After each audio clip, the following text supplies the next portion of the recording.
Okay, I have a very serious question. And I'm really hoping you can answer it seriously. I will do my best. Does Mahou Shoujo Haru know she might exist in other realities? Am I crazy in thinking that this anime transcends time and space? Yes. Damn. I was really hoping it actually was as important to everyone as it is to me.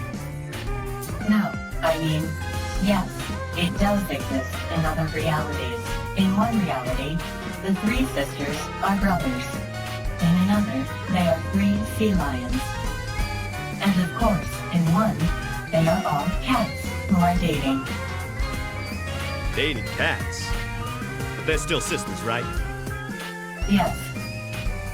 That sounds so freaking awesome! This brings a whole new dimension!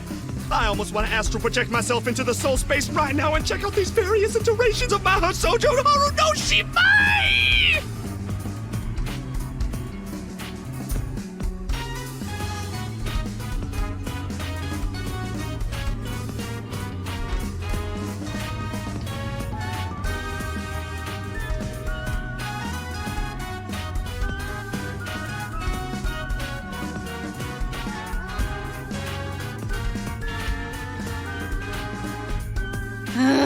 Please tell me you're joking. There is no way that this is a thing.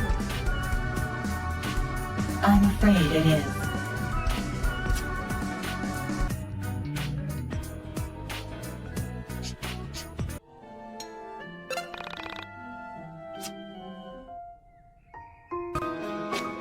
Hey, you okay?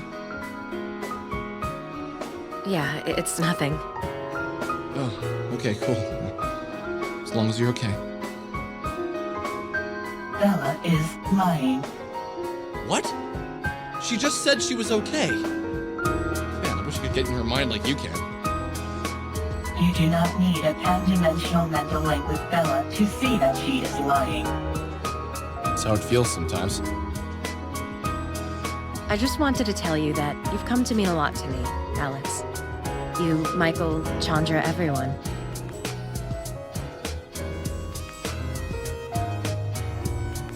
I'm so happy I left my reality for this one. Even if this one ends, that year I had with you and everyone else was totally worth it. I couldn't imagine my life without this reality. Without this Alex. You are so very important.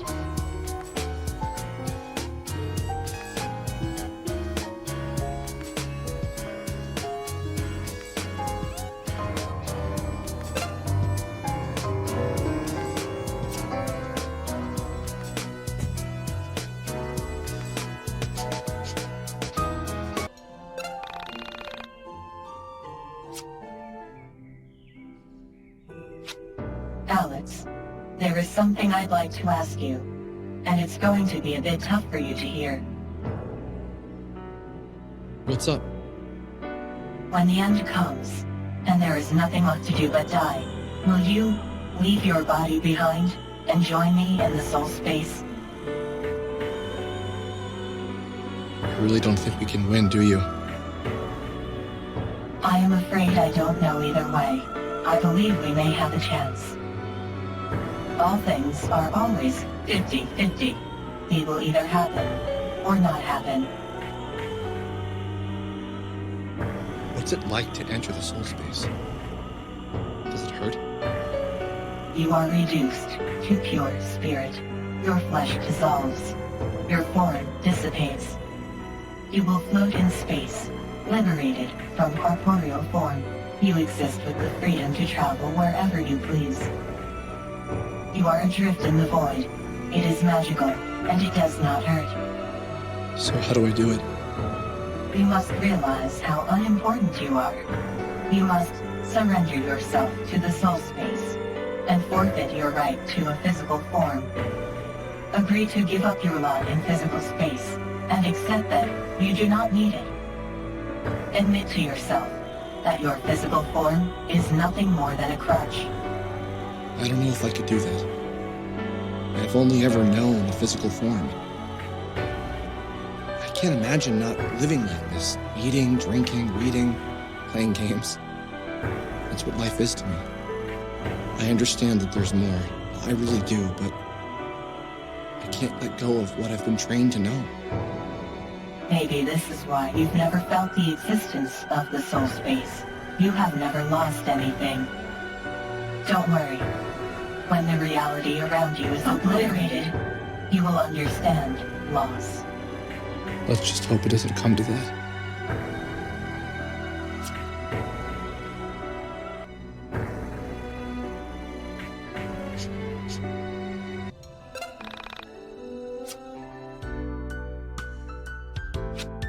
So, I have a serious question. It's pretty deep, and I'm a little afraid of the answer. What's up? I find it unlikely that she expects you to answer, Alex. Obviously, this question is aimed at either the Essentia 2000 or myself. So, if each reality is drastically different from each other, what does it mean if two realities share a common concept? Does this make this concept more real? First, I should note that there are similarities between each reality, and then there are not. Some realities are strikingly close to one another. For me to answer the question, I will need you to give me a specific example. Perhaps something more complex then.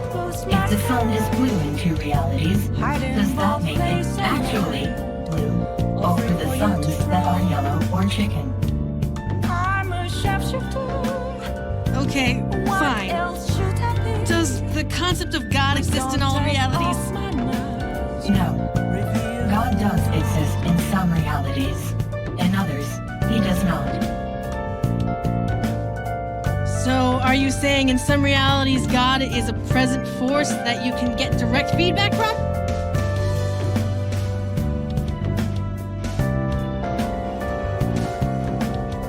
How nicely worded.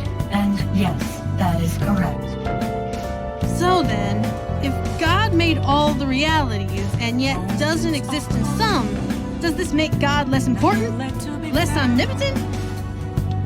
If there is a God in one reality and not in another, why would God make a reality that doesn't have him in it? That seems pretty bogus to me. Almost like the people who get God in their reality are lucky, or less lucky depending on how you look at it. She's lying.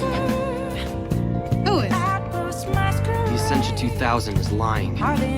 She doesn't know if there is a God in another reality. I've seen many realities, and some do not have the word God, or have a concept of spirituality. There is no reality that directly has a God or does not. She can't know the answer to this question. She is lying. Now I don't know what to believe. There might be a God. There might not be. Don't let a piece of electronic junk, no offense, tell you what to do. Okay, if she's leaving, I'm gonna get out of here. Way too many tubes.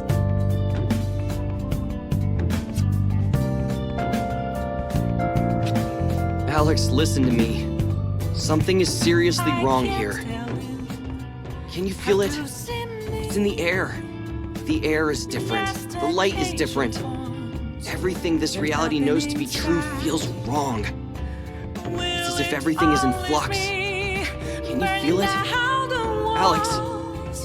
Look, man, I'm getting tired. Let's sleep on that.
Did you find out the question, Alex? No. You're such a disappointment. Boy, can you do any damn thing right! Get out! Get out of my face! I hate you!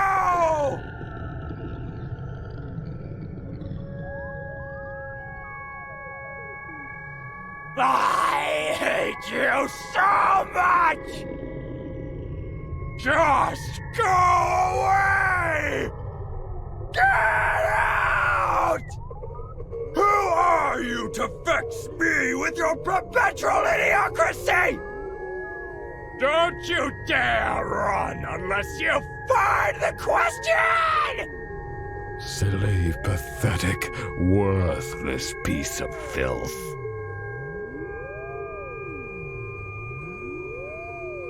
The base is screwed up in this window.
Between the end of that strange winter and the approach of New Year, my life went on without change.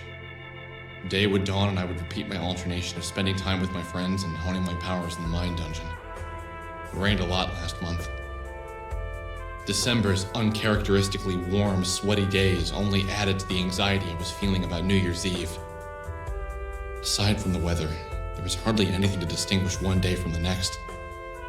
Each day we trained, we hung out, we read the newspapers, we read about deaths, shootings, kidnappings, bombings. I worked at concentrating my attention on the real and useful. Even with all my friends with me, every now and then I would feel a violent stab of loneliness.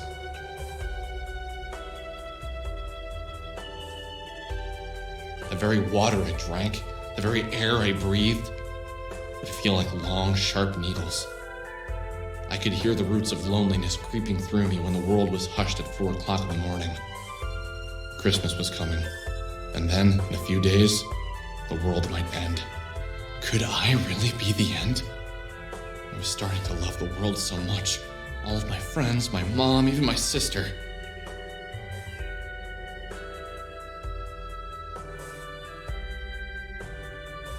Everyone seemed so much more special when I realized how easily they could be lost.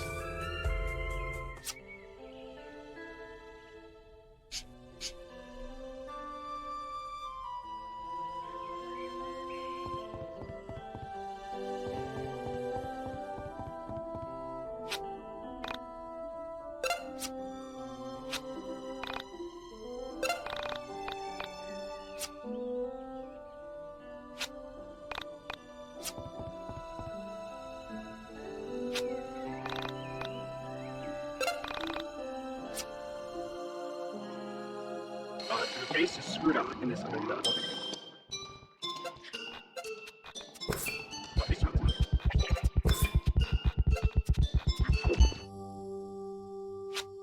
Have you found the Dungeon Master? He's tricky to find. Tell me, have you been enjoying your time in the Dungeon of the Mind?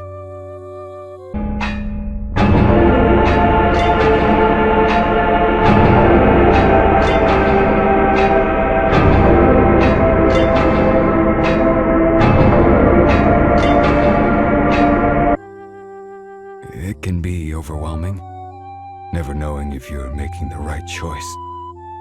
Afraid to act because the paralyzing fear that you've chosen wrong. I chose wrong once. I want to go away. Far away. Just to get out of here. To be on my own. Well, not here. That's how I wound up here. Inside the Dungeon of the Mind. I had a mom, but no dad. Mom got weird when Dad left. Things were fine for a while. But before I knew it, life had changed so much there was little to be happy for.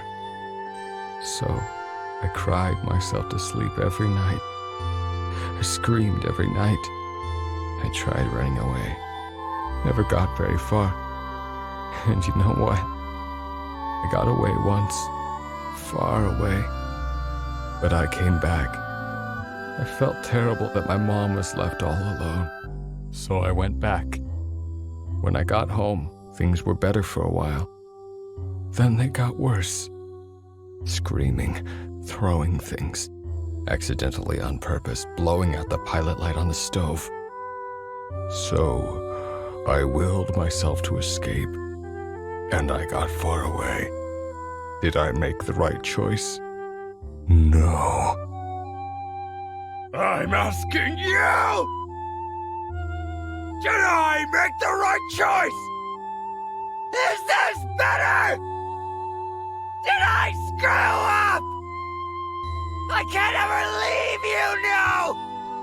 All I can do is stay here and catalog the Dungeon Master's thoughts! Do you realize how many thoughts he has? I need to get out. Can you help me get out? Didn't think so. Of course you can't. You're trapped here too. Just like me. The base is screwed up in this other level.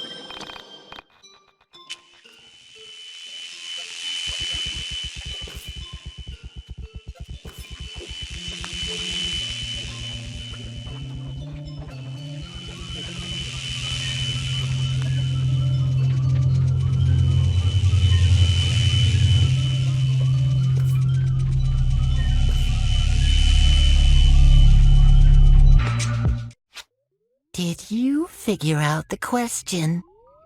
Me either. That's why I'm here. There are no questions here. No one to bother you to do stuff. I like it here. It's peaceful.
I awoke in the middle of the night. I thought I'd heard sleigh bells far away, like the background of a Christmas song. Chimes, maybe? A church? I sat up in the bed and felt for my panda. He was still asleep. He slept more soundly than I did these days. I sat still and listened hard, but the only sound I could hear was the faint, dry thumping of my own heart. Months ago, I hated when my heart raced. It either meant I was nervous, or I had been forced to exercise against my will. That's changed. With all the time I've spent training in the mind dungeon, everything feels clear.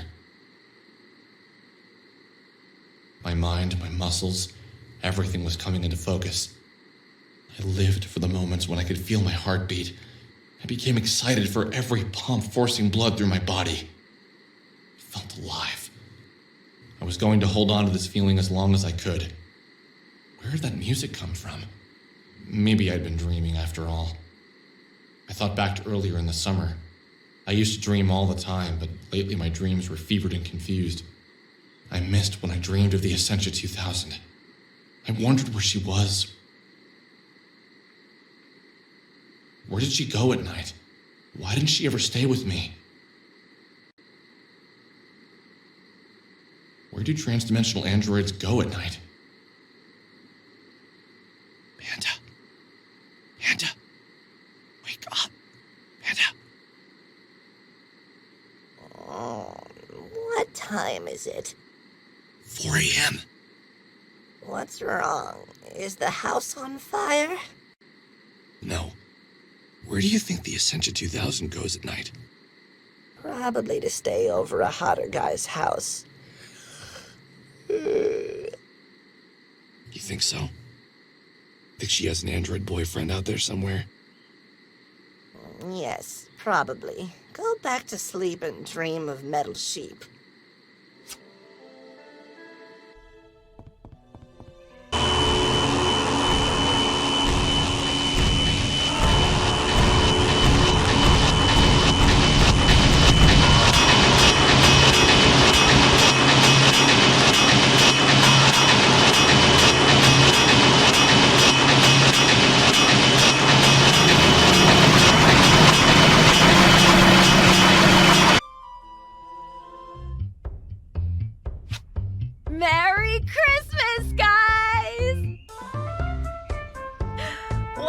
I can't believe another year is almost over. Don't remind me. So, are we gonna do gifts or what? Where's the Essential 2000? I guess she ain't much of a holiday person. Well, I call all her gifts. Would any of you like to hear a Christmas story? Sure, why not? For Christmas 1996, my mother got my dad a computer. It was a really good one, too. He used to do all of his writing on a word processor. The ones with the really tiny screens where you could see 7 or 8 lines max. So anyway, my dad unboxes it and freaks out. He was so excited. And you know, I fell in love with it right away. Whenever my dad left the house, I'd get on the computer and play games, browse the internet. In '98, for Christmas, they got me my own computer. No one else has their own computer. It was amazing. I made a friend online. Together, we founded Onism 1999. Now, you want to hear the really funny part? When I went and lived all of my parallel lives, I was him. I was on a computer, talking to me. Now tell me, how the hell can a computer connect to a chat room that is in another reality? Something is screwed up here, guys. Michael, now might not be the time to talk about this. Dude, this might be our last Christmas together. Or ever. And you want to waste it talking about this? You guys have to tell me you've noticed it too. Do you honestly feel like things are the same as they were 2 months ago? 2 years ago? Dude, things change. That's like... You're all intentionally not seeing it! The very fabric of everything has changed! It's like one day we were cotton, and today we're made out of metal! Things are so different! Can you give us an example, Michael? Okay. Why the hell haven't any of you asked why the entities were driving the android around?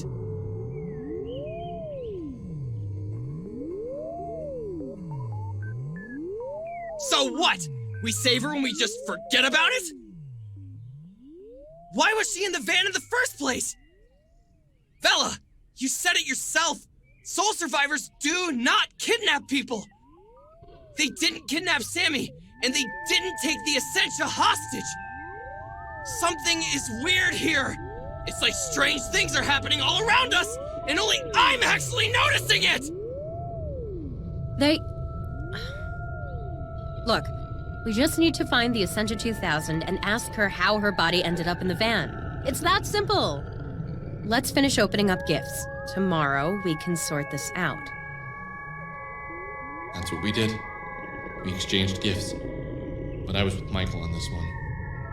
Something was wrong when I couldn't place my finger on it. I wondered if this was how people with dying family members felt. A sense of dread.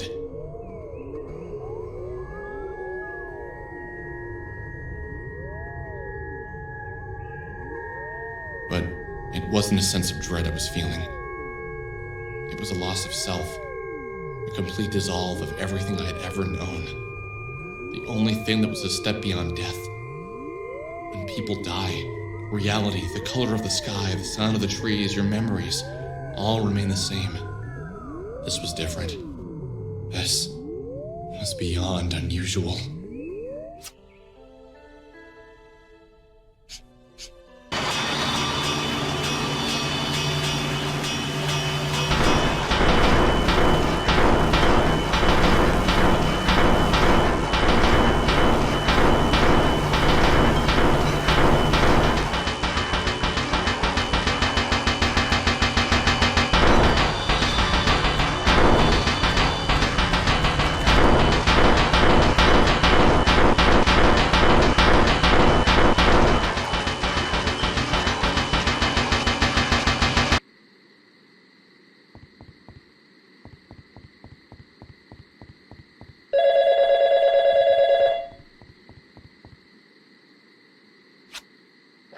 Alex. It's me. So, haven't you asked yourself the question yet? You know, the important one? Who is this?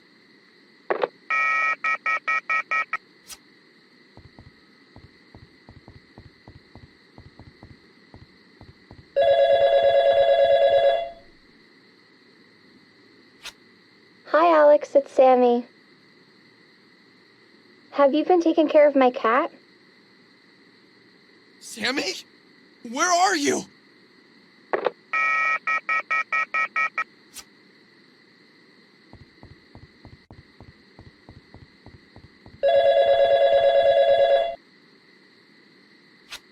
Son, Dad? where the hell have you been? We were worried sick about you. You said you were just going to bike to Justin's house. Claudio and your mom are freaking out. Dad!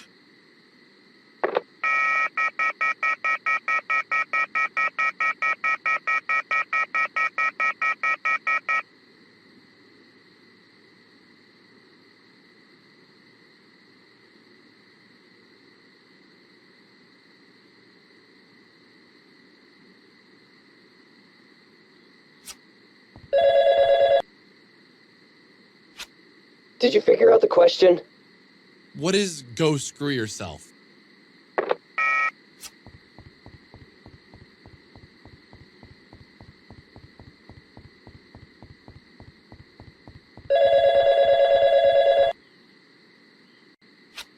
Hey, Alex. It's Sammy. Did you remember to pick up my cat from the dry cleaners?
Hey, it's Chandra. Have you seen my camera? I've had the weirdest dreams. I've been dreaming that I'm a boy. Dreaming that I'm a boy. That dreaming boy, I'm a and that boy dreaming. Isn't that funny? What is that? That isn't funny!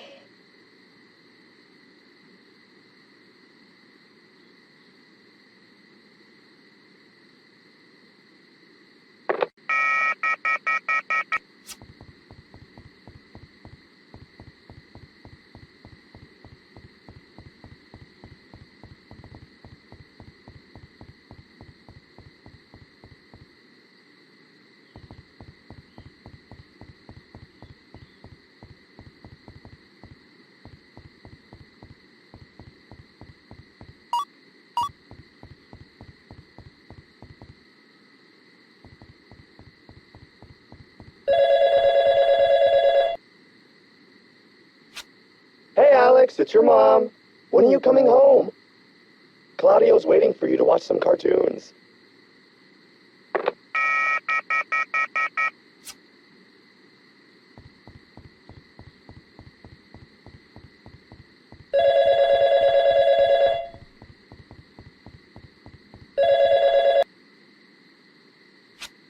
Hey, Alex, it's Michael.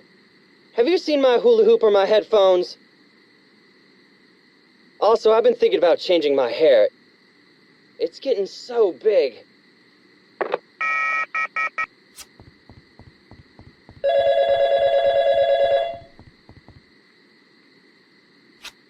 Hey! Alex! Help me! I'm stuck in the mine dungeon! What is happening to me? Michael!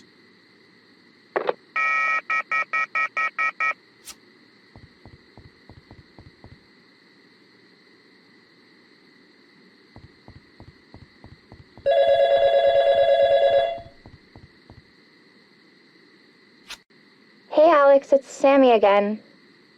I can't find you. Where did you go?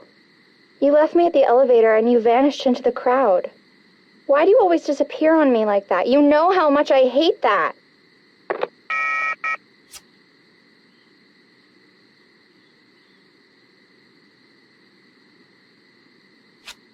Ooh, who were you on the phone with last night? I don't even know. Didn't I dream that? Man, I wish I dreamed that. Talk it out. Why do you think you were getting all those strange calls? I have no idea, but Panda, have you noticed how weird things have been? You mean with all the soul survivors, androids, and long-haired punk kids you've been rolling with lately? No, even before that. When do you think it started? Well, I guess around the time I came home from school, for starters. And I know this could be just a coincidence, but I didn't see my mom for weeks. When I finally did, she'd changed, and I found myself saying some really bratty things.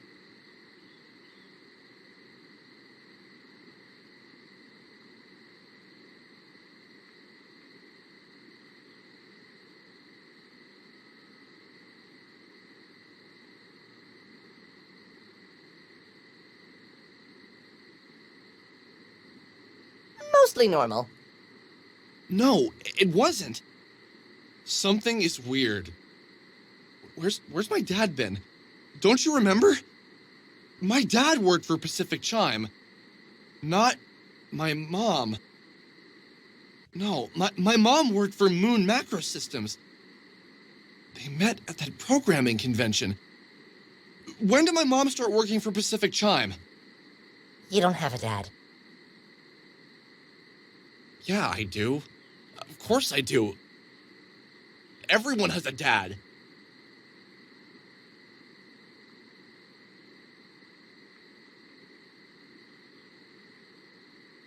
Then where is he? And then Michael. When did Michael move back to Frankton? Didn't Michael move away when he was 10? When did he move away? Michael, 19, a tall, witty, brown-haired white guy.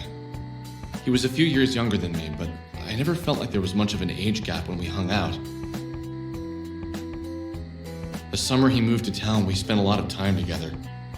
It was back when my sister and I would spend the days outside until the sun went down, counting the accomplishments of those summer days based on the number of mosquito bites and caught fireflies. Michael had moved to the area when he was 12, 1991. The year Michael Stipe of REM sang Losing My Religion. It was a peaceful green street at that time. Not a single thing to claim your attention. A handful of little white houses with a few fences, a stream full of crayfish, a 2-lane road they pretended was a highway. Barely a yawn of a shopping center. That was it. Most houses had maple trees planted in the yard and brand new, not yet beaten fences. And there were all those giant billboards advertising the mall they'd be building right off of 82. The house he moved into was a mid-century model style, built sometime around the late 80s. The exterior, painted in 3 shades of green, had faded handsomely in the sun and wind and rain to blend in perfectly with the surrounding countryside. There was a huge yard, and in it several stands of trees and a small pond. There was a quaint little octagonal arbor in amongst the trees that had been used as a studio. Its bay windows hung with lace curtains, faded into a nondescript color. Down by the pond, daffodils were in righteous bloom, and every morning birds came to bathe. The first owner of the house, also its designer, had been an elderly oil painter. But his lungs gave out on him and he died the winter before Michael moved in. That was in 1990, the year Billy Joel sang We Didn't Start the Fire. Was my best friend until I was... Didn't he move when I was 12? When did he move back to Frankton? Why is Michael back in Frankton? Didn't they move to Canada when his dad got that publishing deal? He sold his house, right? Didn't a cute girl move in there? Come to think of it, didn't you and Michael have a falling out? He moved away, you went to hang out with him, and he had given you the wrong address or something like that? Yeah, sort of. He had me meet him at a mall near his house, and when I got there, he never showed up.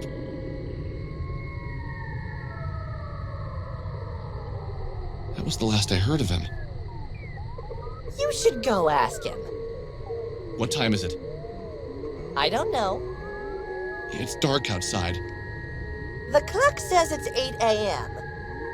Weren't you going to meet your friends to head to the city at 8:30? Shit. Okay, let's get going.